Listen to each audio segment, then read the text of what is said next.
CEO, consultant of the Education Department of the United Kingdom, Cambridge University expert. Dear colleagues, please remember the rules of digital etiquette.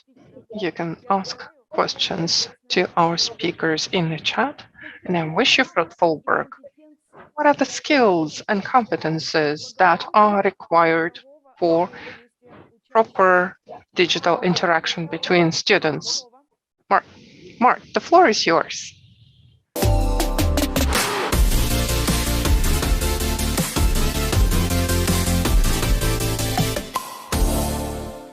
Hello, and good morning. At least it is morning here in Estonia right now. I'm pleased to be invited to your conference, and as I have only 15 minutes, so I will start with my presentation, which is about new skills and competencies as the basis for rethinking curriculum. All countries, all education systems around the globe have struggled now for more than a year with emergency distance education that was forced upon us by pandemics.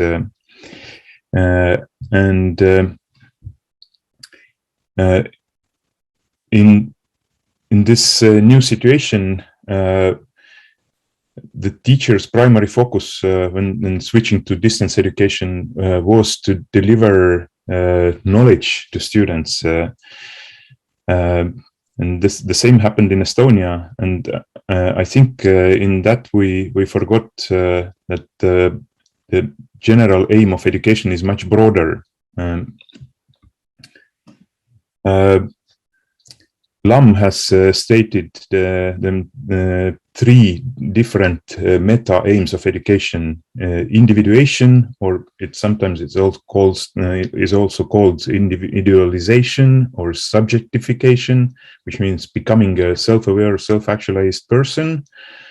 Then the second one is socialization, becoming a committed member of a community, social group, nation, sharing values of common culture. And third is about acculturation of qualification, where we aim to pass to the next generation the knowledge and language and skills created by previous generations in different disciplines like biology, history, maths, and so on. So the education is not only about knowledge; it's much larger. And the goals of education on the national level usually are defined by curriculum. There are two different approaches to curriculum. It's well known.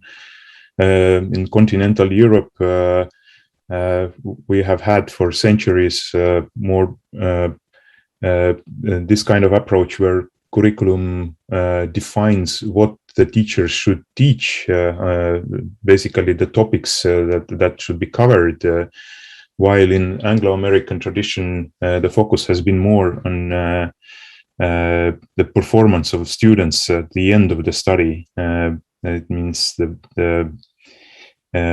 what the students should be able to do after studying. And especially with the second approach, we can associate this outcome-based education, where focus is on well-defined, integrated learning outcomes that allow flexibility and personalization in teaching and learning. Of course, this outcome-based education it has both advantages and disadvantages, and there are some countries, for instance, like Australia, that have switched completely to outcome-based education, and then became disappointed, disenchanted in it, and switched back, or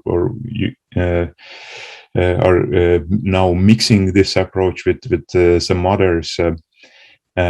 But in generally, in European Union, this outcome-based curriculum, especially focus on transversal competences, have been highly prioritized since 2012, when European Commission released its policy with the title Rethinking Education.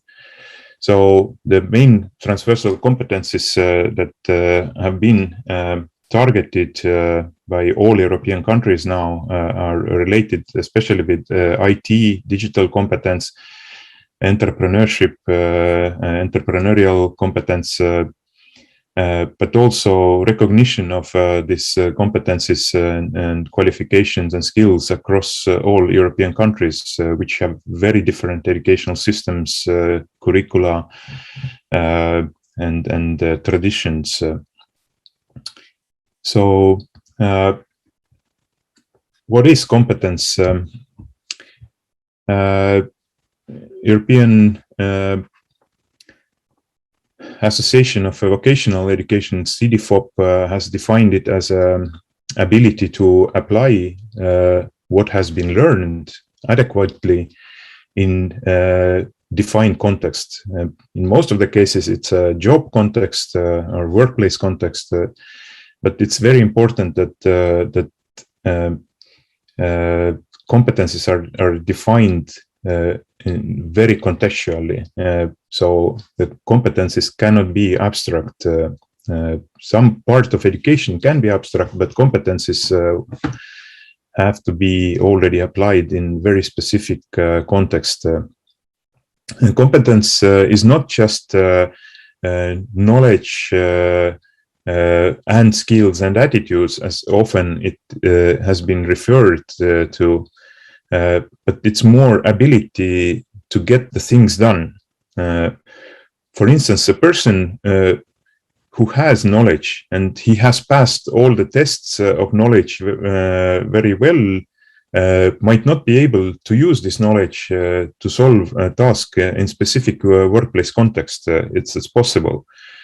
And also it's possible that a person who doesn't have this knowledge, who didn't read this textbook, for instance, or doesn't remember this, what has been learned years ago, is still able to get the things done because he's very skilled in searching for information online or from manuals, user manuals, or he just knows someone who could advise him to solve this problem. So, and that's why more and more countries are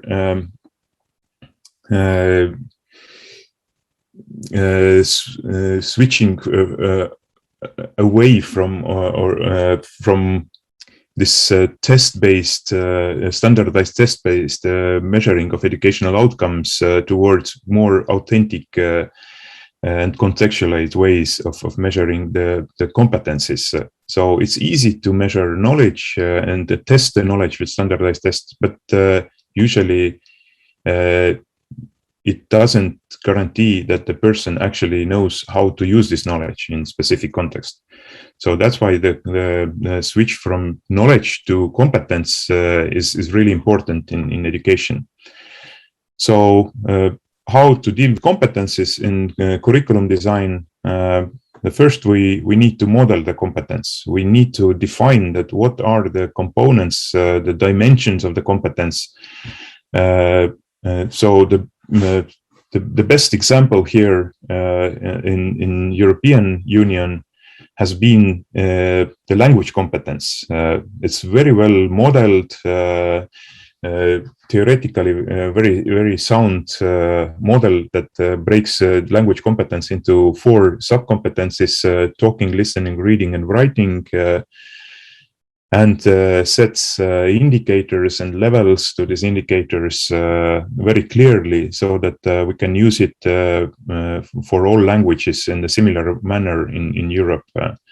So for every indicator, we have title, description. For description, we have to be very explicit about what kind of performance should be elicited from the candidate, what is the object of this skill, method, and context. And based on that, we can already create assessment rubric to measure this competence on different proficiency levels. So, and once we have this assessment rubric, we already can design different assessment instruments. There are a variety of types of assessment instruments. Some are very simple, like self-rating scales. I can do it, I cannot do it, I use it or don't use it. Or larger scales like 5 or 10 point Likert scales for self-rating. It could be also more qualitative self-assessment through reflection in your portfolio, or it could also be automated test that includes some well-designed tasks in specific context that the candidate should solve during the exam. So each of these instruments has its advantages and disadvantages. That automated tests are very cheap and easy to conduct. They are reliable, but there are issues with their validity. Authentic assessment, like observation by an expert, is more valid, but quite often not so reliable. It means that the different expert might evaluate this competence a little bit differently. But the best approach would be to combine different assessment instruments to measure the competence reliably and in a valid manner. And eventually, these results of the competence assessment should go to your competence profile. So in the competence profile, you define your current state of the competence, but also the advancement. So Kirkpatrick was one of the first to define the levels of competence from the first, which is unconscious incompetence, when you don't know that you can't do this thing well, to the second level, which he calls conscious incompetence, where you know that you can't do all of it well yet, so you can do something, but you already understand that this is much more complex than it seemed at first. Then third level is conscious competence, where you do it well, but you always have to think about the thing you do and use some rules that you remember during the course of study. And the highest level is unconscious competence, where you perform without thinking to rules or what was learned. You just perform automatically. So European language pass basically is designed in line with this approach. So there are 8 key competencies or transversal competencies defined by European Parliament and the European Commission: literacy, multilingualism, numeric skills, digital competence, interpersonal skills, active citizenship, entrepreneurship, and cultural awareness. So all European countries are now strongly recommended to include these 8 key competencies in their curricula. So there are slight differences. In Estonia, we have defined some of these competences a little bit differently. For instance, we have also learning to learn competence here included instead of literacy. But the digital competence is my field of research, so I use this digital competence as an example how it can be treated in curriculum design, both on a national level and on the school level. So digital competence is defined as confidence and critical use of information society technologies for work, leisure, and communication. European Commission has defined the model for the digital competence. This is called DICCOMP. Now it's in the version 2.1, and next January, the next version 2.2 will be released. So this model defines 5 dimensions of digital competence: information and data literacy, communication, collaboration in digital world, then digital content creation, digital safety, and digital problem solving. Initially, it was just released as a model without any instruments, and many countries immediately started to develop their own digital competence assessment instruments. There were some which were like global, like international computer driver license, or European level instrument, Eurostat's digital skill indicator that is only used for statistical purposes, not in education, not in qualification, based on very simple questionnaire. But all of these try to match their assessment tasks to this DCOMP model with these 5 competence dimensions. There are also some very nice visualized self-reflection tools like Danish Digital Competence Wheel or My DigiSkills self-test, or PIX in France. And there are also some more scientifically designed instruments like ISILs that are not so well matched or mapped to DCOMP. But anyway, there is a zoo of very different instruments, and they none of them actually are very truly connected to this DCOMP model.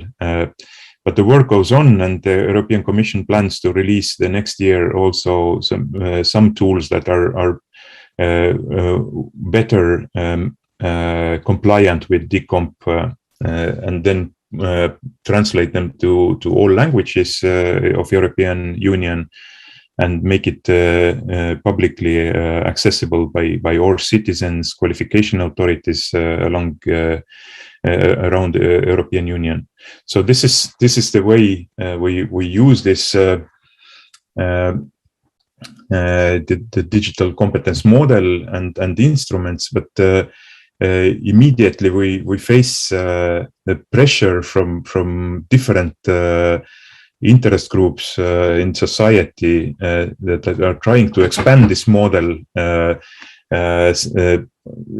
For instance, to push in computational thinking, which is like much more abstract way of understanding that how computing works, or just simple mechanic coding skills, or robotics skills, makerspace culture, cyber defense, which becomes more and more important in the societal level, or critical media literacy, or artificial intelligence or data science. So all these now try to gain the ground either inside of this new competence model and instruments, or as an addition or extension to this digital competence model. So how should school or national curriculum developers deal with this pressure?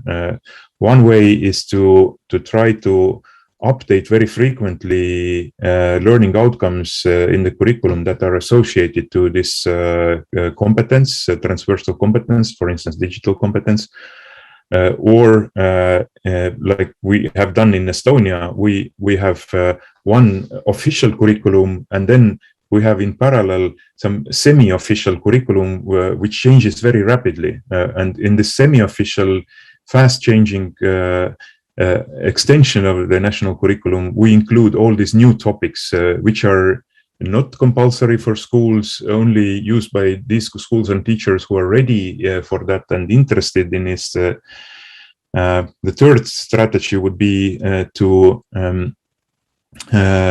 actuate these new topics that are pressured by the society, like artificial intelligence or data science, in the form of attractive learning resources accompanied by teacher training. And this sometimes works quite well.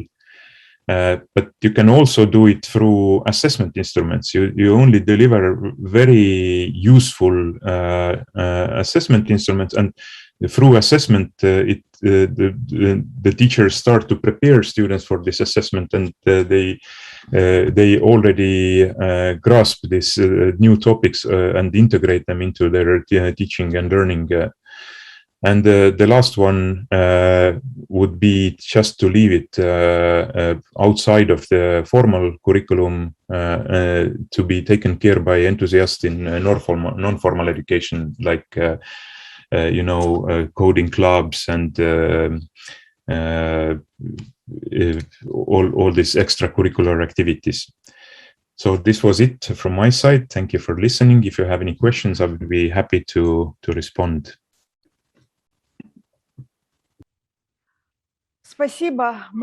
Thank you, Mark. Thank you for this very informative presentation. Indeed, today, developing competences are really important at schools. And you said today that it's important to have the specific components of the competences that can be assessed. And the teachers would understand if they are fostering those competences within their lessons. However, as an expert in digital technology and computer education, I would like you to name two most important competences that are to be mastered by a graduate of a secondary school. I know that there are many, and I know that they are multiplying, growing in numbers, more new technologies emerge. However, in your perspective, what competences, two competences must a secondary school graduate have? I think that all these 8 key competencies are important, but not equally to each and every student. So I'm a proponent of this individualized, personalized approach to education. And I think the students should have a freedom of choice on which 2 competencies they focus more than the rest. So I wouldn't say that I can pick 2 competencies out of these 8 and say that these are the most important ones.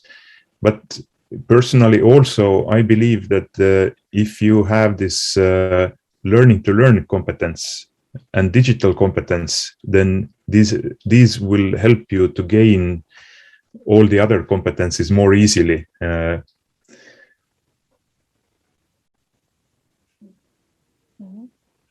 Спасибо, Март. Thank you, Mark.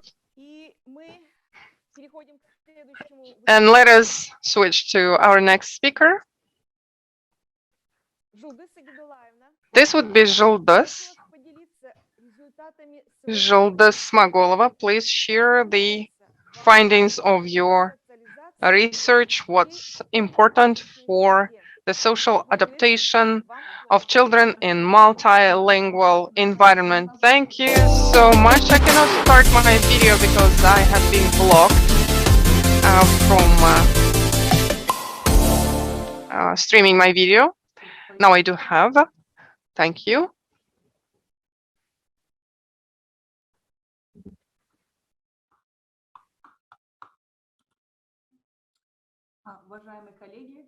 Dear colleagues, thank you so much for your invitation. It's a great honor for me to speak to teachers.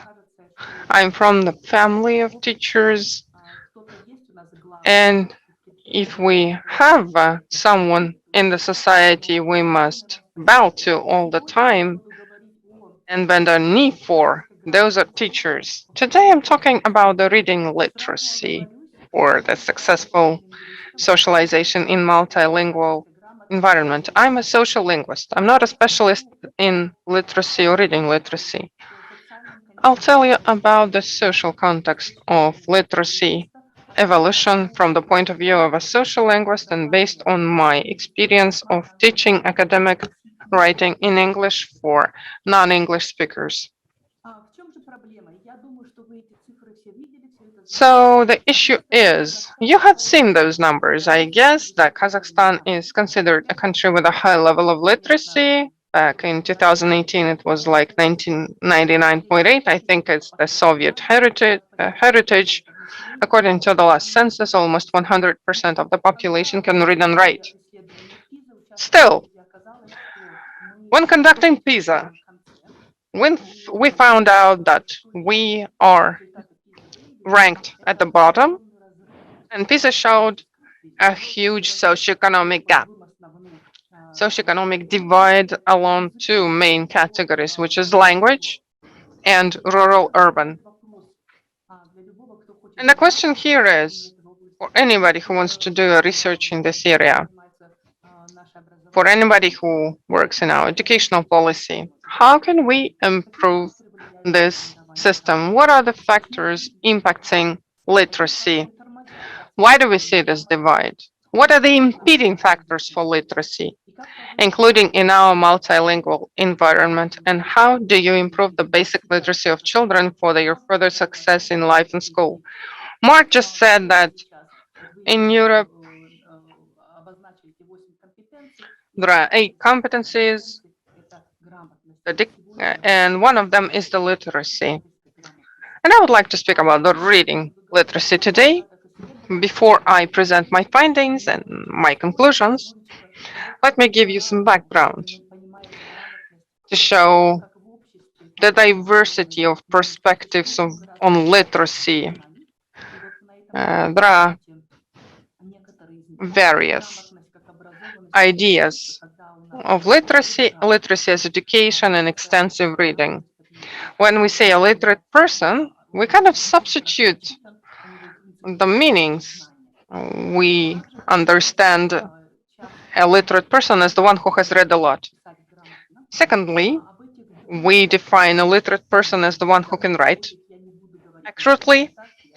I'm not going to talk about those 2 types of literacy. I will talk about the following 4. Literacy as a set of skills, literacy as an applied situation social practice, literacy as a learning process, and literacy as text. So what literacy is as a set of competences? In the previous speaker, in the current education, we are trying more and more to rethink our education from the point of view of skills.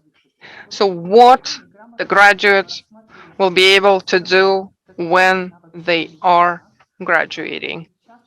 That would be unified cognitive reading and writing skills. We're talking here about the universal set of skills that can be taught to any person, despite any context. And when we're testing, we either pass or fail. Literacy is either there or not there. And literacy is seen as neutral and independent of social context and background knowledge and socioeconomic and cultural characteristics of a student. Literacy is viewed here as mainly a text decoding skill, whether a person is able to decode a text. And here literacy is viewed as and researched as phonological, phonetical, lexical knowledge of a person, so very technical understanding of literacy. And on the contrary, a new idea that emerged quite recently in that literacy is not just a technical skill. Kazakhstan's results and assessments show that the majority of our people can read, but there are many people who cannot use that information. So the functional literacy, the ability to apply the information that you have read, this is a literacy as a social practice. Here we're talking rather about the ability to use the information that you have decoded than just decoding it. Such kind of literacy is not universal, it's not generic, it's always involved in some social chain. It's not that you just read some text and that's it. You have read a text and now you can do something. You can read a recipe, or you know how to write an essay. So a variety of texts have a variety of functions, and you can do something for a specific social function. Therefore, we have various literacy practices and different understanding of literacy in different situations. In certain situations, people can be considered literate. In others, illiterate. If a person can read and write, they may read like tabloids or newspapers, but won't be able to read like a banking document or, for instance, a doctor's prescription. We have seen such situations. We have talked to doctors about patients, and we asked whether they are able to read the prescription. And we have seen that many of them cannot actually understand the prescription, although they can read it. And this understanding of literacy gives us the idea that literacy is a social practice that exists in social inequality. Not all people have access to a variety of forms of such literacy. Some are literate, and some have only a limited set of literacy skills. The next approach is literacy as a learning process. This is a constructivist approach. Here we view it as a process rather than a result. It's not where we are moving, but what we are doing along the path of learning. Here we focus on the way the individuals think and view their learning path. And the focus here is on whether a student may understand what problems they have and what they can do about it. This is the meta understanding and meta reflection on the learning experience, where I am right now and how I can improve my learning. And another approach is literacy as text. Here, literacy is a subject and the focus on the nature of the texts, how the texts are made, what they depend on, and they are defined within the context where the texts are created. There are texts with a variety of functions, and how such texts are shaped depends on the cultural context, for instance. The way we write essays in English, Russian, and Kazakh, since they exist in different cultures, they may be really different from each other. Around public speeches, when we write texts for public speeches, they are based on the context and the cultural fabric, and the results may be really different in speech writing. A multilingual person, the person who knows a range of languages, a range of literacies, they may integrate texts from a variety of cultures, and they understand that when they write in Kazakh, they must write a text in this way, and when they write in Russian, they would build a text in a different way. And this literacy theory talks not only about the text and the process of reading. Here we talk about the roles of the readers. Identities can be different. It can be a text decryptor, for instance. In school, at reading lessons, we're just making children decrypt the text. After they read, and we ask them whether they can answer a certain question or have they understood the text, we would find them unable to do so because they only had the decryption goal. Their goal was not to understand the text. Text user is another identity. When we buy a certain device, we learn how to use this device. We use text for certain goals. For instance, a certain manipulation, propaganda. How can you use the text to influence your readers? Another identity is the sense creator or a content creator, and the identity of a researcher and criticist of the text, reviewer of the text. They look at the text from the point of view of its function, structure, and main messages. For instance, recently I was working on the hate speech.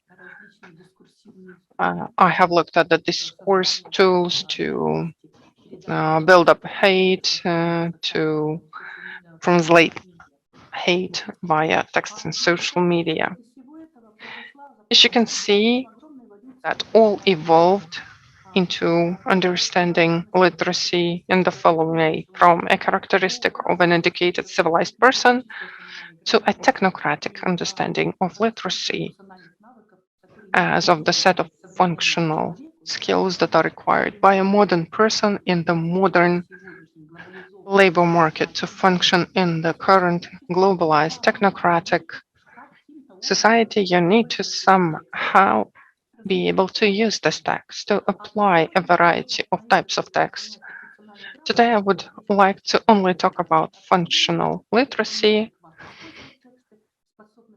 It is the ability to use text adequately to navigate everyday situations, to analyze the context, and to make certain conclusions. To develop functional literacy, there are many strategies. What we must teach the children to do back at school, at the university. I hope that my slides will be disseminated by the organizers, but these are the basic things that make a person functionally literate. A little bit about the research. It's old, but it's important. I think it's important to talk about the literacy issues we have in Kazakhstan. You probably know that Kazakhstan has been a part of a literacy text, literacy test. And before the test, we talked to the local Department of Education about the expectations and the possible assistance on our side. We worked at randomly selected schools in Almaty. We looked at fourth grades. There were 4 tasks.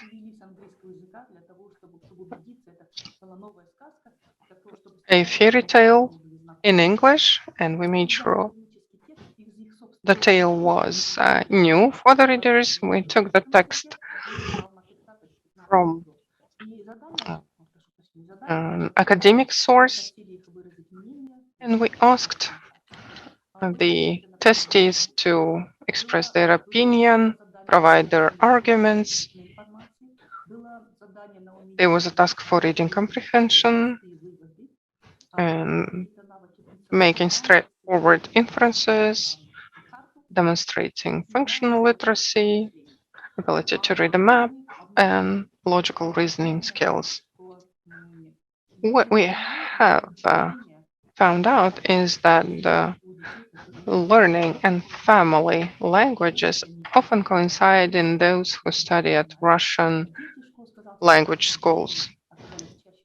When the language of instruction is Kazakh, the children would say that they know both Russian and Kazakh.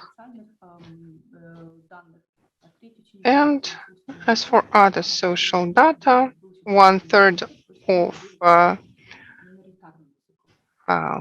children at Russian schools had some third minority language. Now you can see this table. So what we have seen in the results, we have seen quite a serious challenge that need to be thought through. Turned out that the children in schools with Russian language of instruction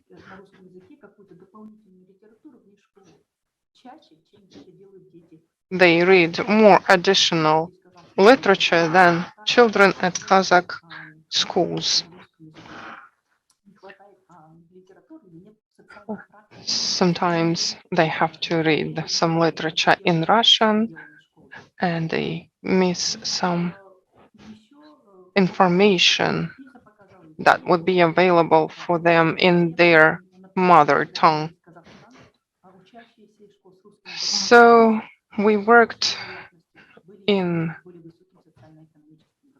our survey in Almaty, and we have seen that the people from schools with Russian language of instruction have been from the families with higher incomes, with higher socioeconomic status.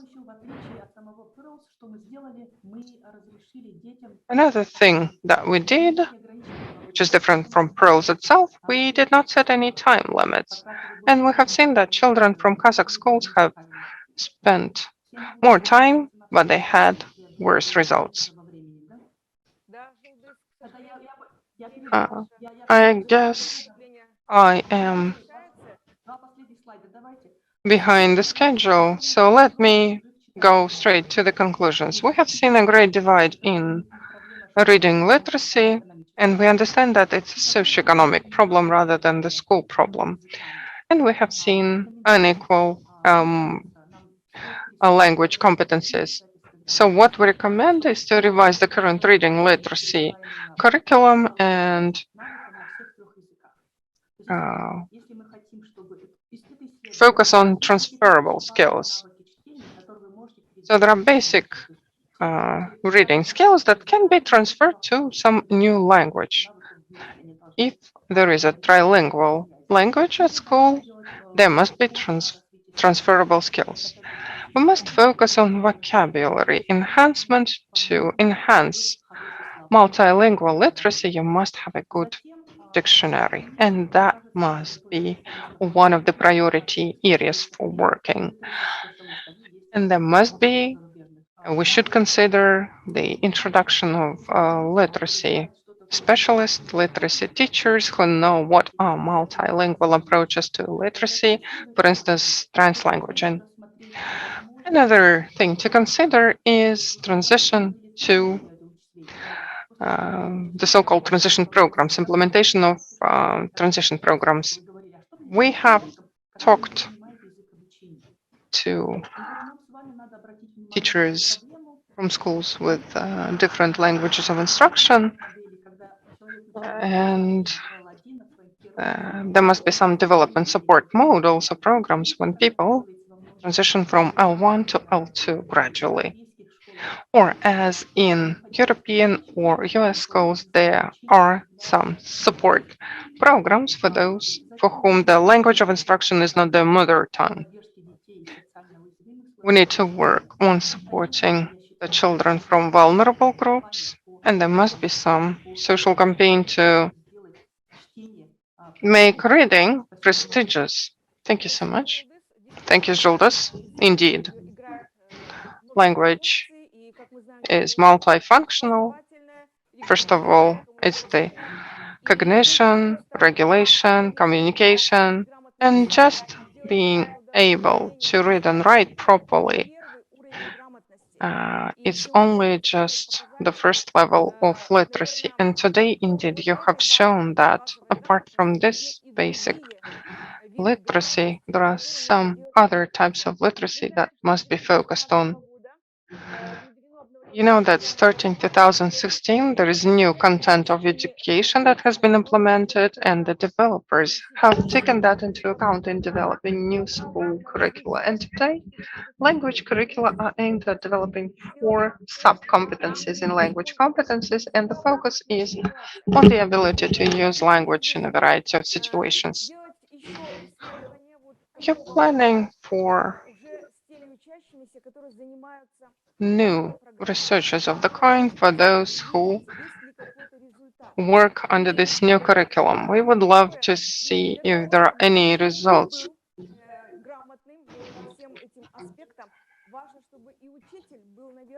For the students to be literate, we need to have literate teachers too.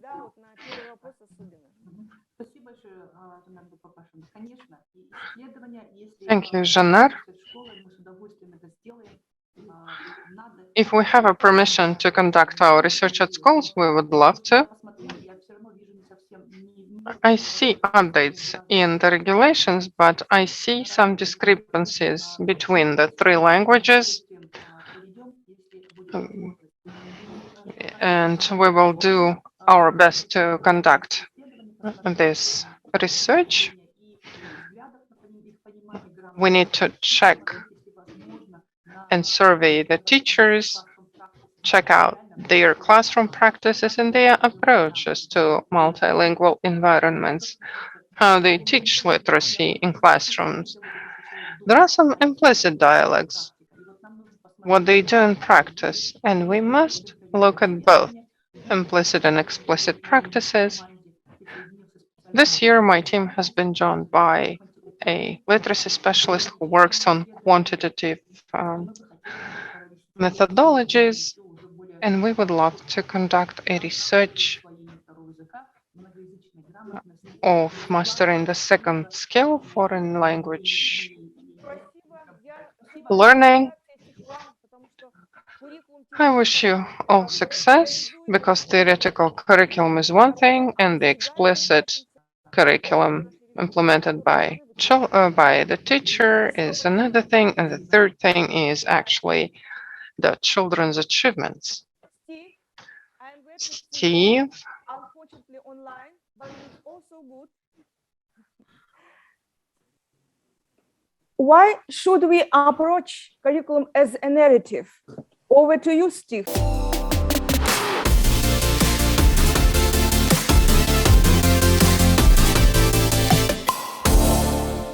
This morning at your conference in Kazakhstan. It's a great honor to be back with you. The word curriculum comes from the Latin curere, meaning a race or a course on which a race is run. The Latin verb curere means to run or to proceed, and that word is replete with a sense of movement. It's not a static word. And I like this idea of a race course or a running track when thinking about our curriculum for three reasons. The first is it underlines the importance of the journey. To take a shortcut would be to miss the point of the race. The specified ground must be conquered, or the race can't be run or won. And all of the running matters. If we tell the runners just to practice the final sprint, then we not only miss the point of the whole race, we miss the opportunity for many more runners to finish and to finish well. Second, this idea of curriculum as a race reminds us that the curriculum is not a mere aggregate of things. Its temporal character is a key property. Curriculum is content, but content structured over time. And the third reason I like the idea of curriculum as a race or as a course, as a journey, is that it points to the curriculum as continuous. Not just a sequence or a chronology, it's much more like a narrative. Curriculum is content structured as narrative over time. Curriculum is content structured as a narrative over time. And once we start thinking about content structured as narrative, we really get somewhere. A narrative, if you think of a novel or a movie or a symphony or a song, a narrative is full of internal dynamics and relationships that operate across varying stretches of time. And every little bit of content has a function.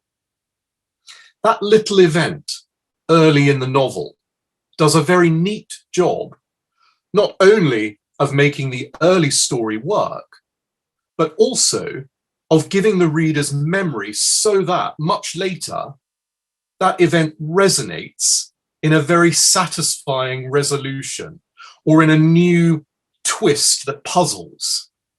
A narrative works on its reader or its listener through constant interplay of familiar and strange. And things can only be familiar or strange by virtue of earlier reference points, ones that stay with us, that help us make sense of something later. And of course, all I'm talking about here are schemata. The singular is schema, the plural is schemata. Those networks of knowledge that we possess, those maps of knowledge that help us make sense. And cognitive psychology has long established that we only have a tiny window of attention through which to attend to new material. But armed with multiple subsurface associations from prior knowledge, we rapidly assimilate and interpret new knowledge. A narrative is just an intensification of this process. Narrative is structured in a particular way to make sure that things do stay with us. A narrative may have episodes, but its meaning-making structure, so the reader's interpretative process, that process is not episodic, it's continuous. We don't, and we simply can't, lose the effect of those earlier episodes in the narrative.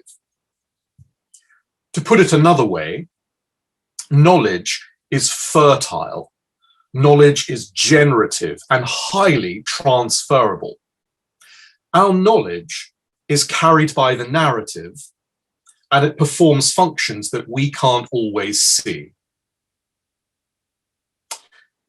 Well, let's think about how the curriculum works, because thinking about the curriculum as content, but content that is structured as narrative over time, is very helpful. In looking at any piece of content in our curriculum, we need to be able to see it within its curricular relationships. Otherwise, any view on the time that we spent teaching X to our students, or the method that we used to teach Z, is taken out of context. For that content of X there, it only gains its meaning by association with everything around it, both the other strands happening concurrently and other knowledge learned before X or learned subsequently. And the object being taught at that moment is everything. We might not understand that object fully at the time, but it is possible to understand something of its curricular context. It is possible to ask, what is that bit of content doing? What is that bit of content doing? Well, where to start with that? Well, here's one very simple, practical way to begin thinking about this. Content in our curriculum. What is it doing there at that point? We could describe this as the proximal function and the ultimate function. So what I mean by that is each bit of a curriculum is always doing a job in making the next stage of the curriculum possible. That's the proximal function of that content in the curriculum. But that content is also doing an enduring job, a much longer lasting job, or we could say it has an ultimate function, which might only come into its own much later, sometimes very much later. And each of these jobs, the proximal function of content and the ultimate function of content, each of these jobs a student couldn't hope to see, but which an observer needs to be aware of if they are going to get inside any teacher's decision, both about why that content is positioned there and about such matters as emphasis and explicitness within our teaching in the classroom. In England at the moment, there's a phrase being used a lot. It's called a knowledge-rich curriculum, a curriculum that is knowledge-rich. But what does this actually mean? What are teachers in England talking about when they say a knowledge-rich curriculum? Well, I think we would all agree that one purpose of education is to impart knowledge. So isn't every school curriculum a knowledge-rich curriculum? Surely every curriculum is knowledge-rich. Well, a curriculum exists to change the student, to give that student new power. And one test for a curriculum is whether it enables lower attaining students or the disadvantaged students to climb into the discourse, the discussions, the practices of educated people like you and me, so that our students gain the powers of the powerful. So what is it that these lower attaining students or the disadvantaged students often lack? What is it that they don't have? Things like exposure to a wide range of texts, to a wide range of experiences, to a range of cultural knowledge, which the educated, people like you and me, perhaps take for granted. Think of those students who don't see education as being relevant to their lives. Those students who might hear about university and think that university is so alien that they could never imagine going there. Those students whose experience is limited to the small part of the world in which they and most of those whom they associate with have been born with or grown up with, that limited world that they have. Well, a knowledge-rich curriculum aims to give those students access to the powerful knowledge which will take them beyond their everyday experience and enable them to step beyond their familiar sphere of existence, if they desire to do so. And for these students, knowledge builds. Knowledge builds systematically on knowledge. The total curriculum for these students becomes greater than the sum of all of its parts. In other words, we could say that the curriculum itself is the progression model. How do we know if our students are making progress? Well, if the curriculum is carefully sequenced so that knowledge systematically builds on knowledge and builds on knowledge, then our students are making progress. Critical thinking cannot be practiced. You can't get better at critical thinking by practicing critical thinking. It can't be learned as if critical thinking was just a skill all by itself. In order to be able to think critically, it involves us knowing a lot and knowing secure knowledge and then being able to apply that knowledge. That's why Professor Michael Young at Cambridge University describes the powerful knowledge in this way.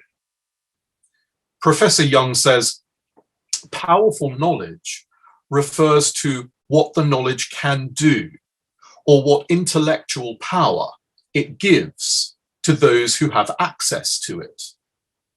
Powerful knowledge provides more reliable explanations and new ways of thinking about the world, and provides our learners with a language for engaging in political debates, moral debates, and other kinds of debates.